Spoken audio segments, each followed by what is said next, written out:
All right, so we are at the final lesson of this module where you will uh, know how to price your services. See, there are a few methods that you can use to enter into the market and price your services. First one is penetration. So what you have in is that in penetration you keep your prices lower. Like I said in the previous lessons that it is a big brain movement that you reduce your prices, you enter the market, you work with a few clients, you gain the experience, you get the testimonies and all that stuff. You get a complete package of testimonials, work samples, your portfolio grows, and then you start climbing the ladder up. Second is the only high ticket approach. See, this is something that is going to suck and take a lot of your time. And if you are trying to get only high ticket clients, be prepared to spend a lot of time in it because high ticket clients already have an option of accessing people like me. So when an absolute beginner is comparing to somebody who is already in the game, who has a portfolio and established and all that stuff out, then the battle is kind of harsh. So you have to then, take in a lot, you have to absorb a lot, you have to face a lot of shit, and then you can land a client. So that would be difficult. I'm not saying it's unachievable, it's achievable, but be prepared that it is going to take a lot of time. So if it is like 2 months have passed and you are not landing any, so don't be like, this is shit, this is that, I don't get it, and that shit.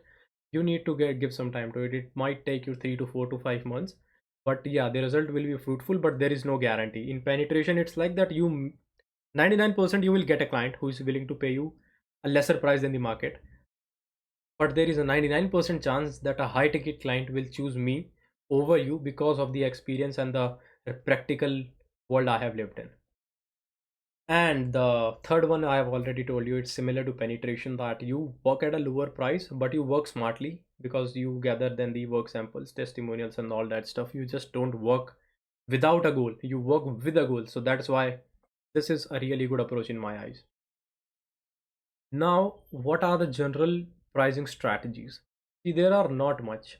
You have to be a little bit aware, a little bit active, and you have to keep your mind open in order to decide your pricing. See, number one is very easy. You go on LinkedIn, you go on FBIG, you see people who are just providing services like you ask them what is the rate they are charging or what is the average market rate. So you ask the market rate from 4 to 5 people, just take an average of it, that is your price, you come up with that. Secondly is hunting. See, hunting I refer to is like checking out the job postings in the job groups or people who are posting out jobs, that how much are they willing to pay, because somewhere they write, in mostly cases they have started mentioning now what is their budget, like some write 1 ppw, oh no, not 1 ppw, 1 rpw, 1 to 2 rpw, or 5 rpw, or $100 per article or something like that.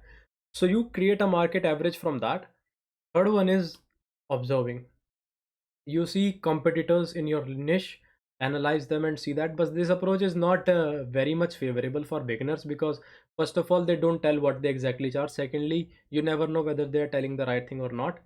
So observing your direct competitors would be a little bit difficult, but you can ask your fellow ones who are your friends and all that stuff.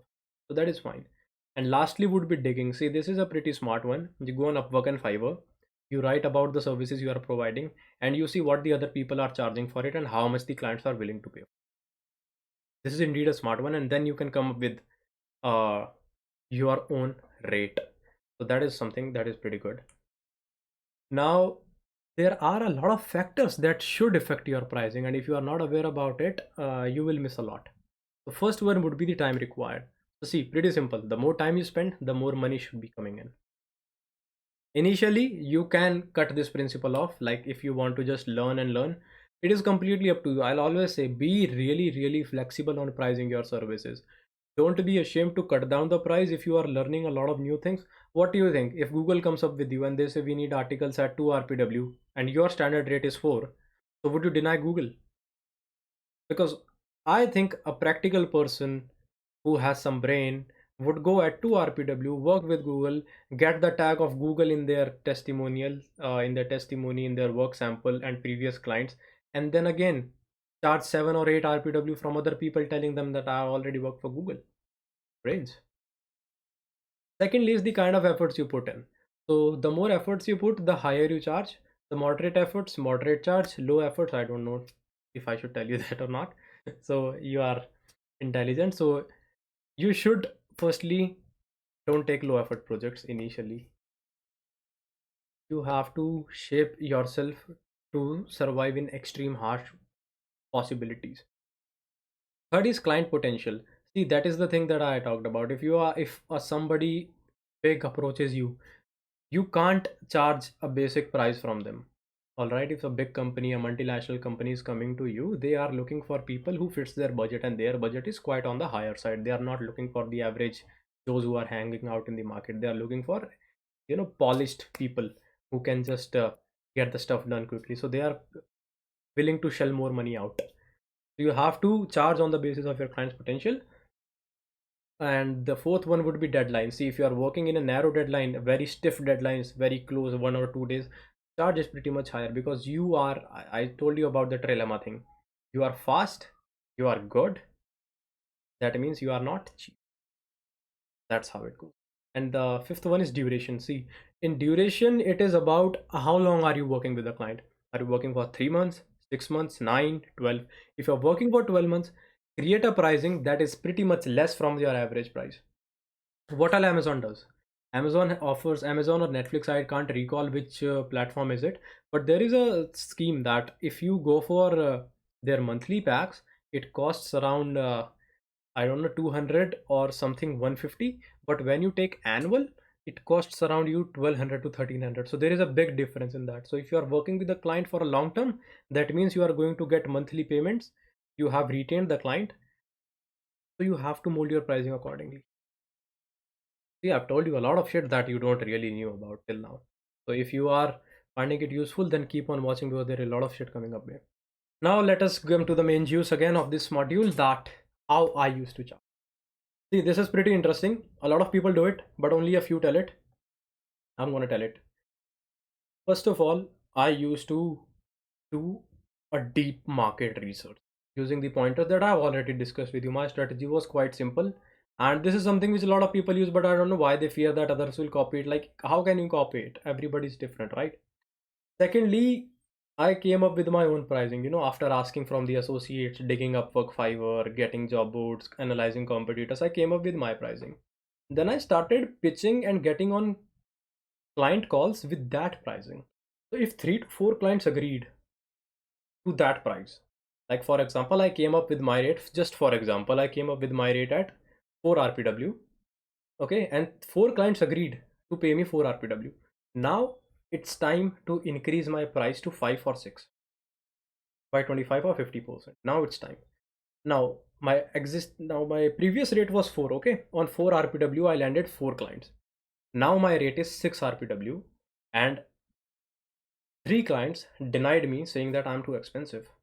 Now it's time to go back to 5. So I went to 5 RPW. 2 clients agreed, one didn't. So now it's time to push my rate to 5.25 or 5.5 RPW. So that is how things work. And if I didn't get even a client at 6 RPW or 5 RPW too, like 6 clients rejected me. 3 rejected me for 6 RPW, other 3 rejected me for 5 RPW. So now it's time to go back to 4 and work more hard and then go up. And again, then this is a cycle. That's why I presented in this manner. Like, this is a complete cycle that you need to go through. And when you get 1 or 2 clients, you need to start upskilling so that you have more to offer and the client gets more benefit and your pay increases.